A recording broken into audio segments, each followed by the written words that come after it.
एकाच भागवत काळाची तुम्हाला खंत वाटत असेल, काही जणांचं म्हणणं होतं एकच भागवत का खंत वाटत असेल, एकच का?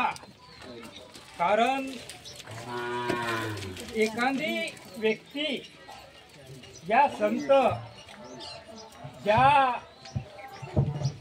जी गोष्ट साध्य करू शकतो आम्ही त्याच माणसाला आठवू शकतो. कारण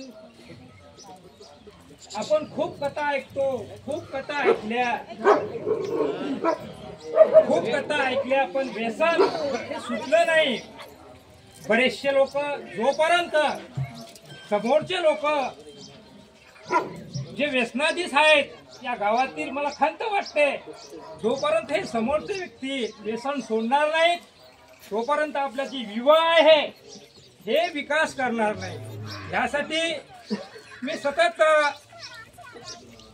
माझं चालू राहते की आमच्या गावातील आम्ही पाहतो येतो की बरेचसे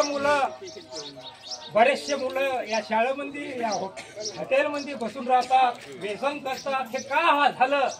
कारण जे आपला काही काळाचा जे चुकीचा मार्ग होता तो कसा नाहीसा होईल, आपलं गाव कसं विकास प्रगतीवर जाईल, मुलगा आपल्या आईला या बापाला बाप कसा म्हणेल, आई कशी म्हणेल, मान सन्मान कसा करेल.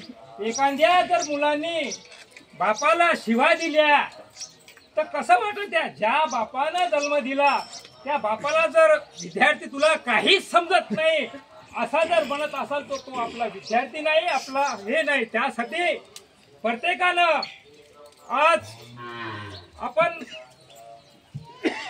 महाराजाला पैशानं बोलू शकतो, पण तुमची आज 3 वर्ष भागवत झाल्यानंतर महाराज येणार नाहीत. त्यासाठी तुमची जबाबदारी आहे. तुम्ही तुमच्या प्रत्येक मुलाला जसे महाराज समजावून सांगतात, आपला मुलगा कुठं जातो, काय करतो, कुणासंग राहतो, जरा त्याला धाकात ठेवा. एवढे बोलून माझे 2 शब्द पूर्ण करतो.